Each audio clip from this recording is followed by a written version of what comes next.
Friends, welcome back to my channel. जय श्री कृष्णा। गुरु द्रोणाचार्य और विदुर दो ऐसे व्यक्ति हैं जो कि पांडवों के हितैषी भी हैं और ना चाहते हुए भी कुरुवंश के साथ उनको खड़ा रहना पड़ा क्योंकि वह राज सिंहासन के प्रति वफादार है। दोनों की भूमिकाएं अलग अलग थी। विदुर धृतराष्ट्र के सलाहकार और नीतिकार थे, जबकि द्रोणाचार्य कौरवों और पांडवों के गुरु थे।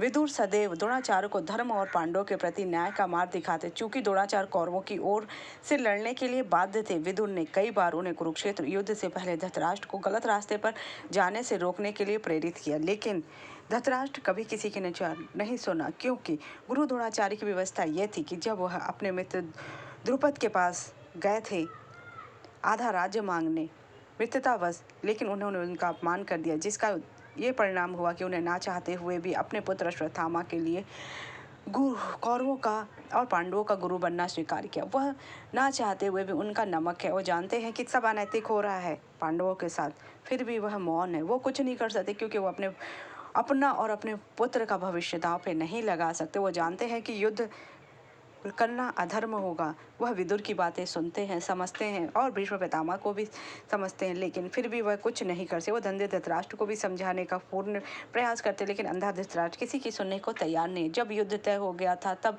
द्रोणाचार्य, भीष्म और विदुर जैसे वरिष्ठ लोग दुर्योधन को रोकने का अंतिम प्रयास करते। एक संवाद में गुरु द्रोणाचार्य ने अपने कर्तव्य राजा के प्रति निष्ठा का आह्वान किया है, जबकि दुर्योधन ने धर्म और सही गलत के बारे में बताया है, लेकिन फिर भी इसका कोई परिणाम। द्रोणाचार्य विदुर के ज्ञान और बुद्धिमत्ता का सम्मान करते थे। दोनों का उद्देश्य था कि हस्तिनापुर का विनाश न होगा। हस्तिनापुर का विनाश होगा, कहीं ना कहीं उनका भी विनाश होगा। ना चाहते हुए गुरु द्रोणाचार्य ने महाभारत युद्ध लड़ा और उनका भी अंत हुआ, लेकिन दुर्योधन की हट के सामने और नीतियों के सामने किसी को भी टिकने का अवसर नहीं मिला।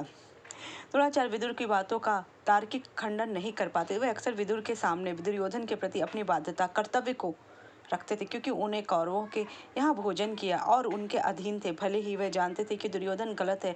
युद्ध के समय द्रोणाचार्य का संवाद अर्जुन के साथ मुख्य रूप से था। द्रोणाचार्य जानते हैं कि अर्जुन उनका सर्वश्रेष्ठ शिष्य है, लेकिन वे द्रोणाचार्य के रूप में भीष्म के बाद कौरवों के रक्षक बने और ना चाहते हुए उस अनीति के तहत उनको अपने प्रिय शिष्य अर्जुन के पुत्र अभिमन्यु को मृत्यु के घाट छल से उतारना पड़ा। विदुर ने द्रोणाचार्य और भीम से निवेदन किया था कि युद्ध से पूर्व पांडवों को उनका उचित हिस्सा दे दिया जाए, जिससे कि कौरव वंश का नाम हो, जबकि पांडवों ने भी उनसे सिर्फ 5 गांवों की मांग करी थी, लेकिन फिर भी वह उनकी इच्छा पूरी नहीं कर सका। विदुर द्रोणाचार्य को नैतिकता और धर्म का पाठ कराते रहे, जबकि द्रोणाचार्य क्षत्रिय धर्म, भले वे ब्राह्मण थे, पर वह प्रतिज्ञा और भोजन और बाध्यता के कारण क्षत्रिय धर्म की बाधाओं से बेड़ियों से बंधे हुए थे। नीतिपूर्ण आचरण। धृतराष्ट्र को अपने भाइयों और भाइयों के पुत्रों से निष्पक्ष न्याय नहीं किया, जिसके कारण यह विनाशकारी युद्ध हुआ। पांडवों को उनका उचित हक देकर की भी सलाह दी गई, लेकिन वह नहीं माना। विदुर ने कहा कि दुर्योधन हट करता है तो उसे कुल के विनाश से बचने के लिए छोड़ देना चाहिए, क्योंकि अगर एक व्यक्ति को छोड़ देने से पूरा कुल बच जाए, हमारे शास्त्र कहते हैं, तो उसमें गलत क्या है। चेतावनी दी, दूध कीड़ा जुआ जैसी बुरी आदतें युद्ध और कुल का विनाश कर देगी, लेकिन फिर भी नहीं माना। अंधा धृतराष्ट्र पांडवों को उसका उचित हक नहीं दे सका। फिर भी यह महाभारत युद्ध टालने के लिए यह दोनों ने बहुत की। द्रोणाचार्य कौरवों के लिए हर संभव प्रयास करते रहे, लेकिन कौरव उनकी निष्ठा के बावजूद भी उनकी बातों को सही नहीं समझे। धृतराष्ट्र अपने पुत्र मोह के प्रति अत्यंत आसक्त थे और जानते हुए भी वे गलत करते गए और अंत में सबका विनाश करके ही माने, जिससे कि वह एक शक्तिशाली राजा थे, लेकिन पुत्र मोह के कारण, कुकर्मों के कारण वह विदुर और गुरु द्रोण जैसे लोगों की भी सलाह ना ले सके। अगर आपको मेरी जानकारी अच्छी लगी तो चैनल को मेरे लाइक कीजिए, सब्सक्राइब कीजिए, शेयर कीजिए। जय श्री कृष्णा।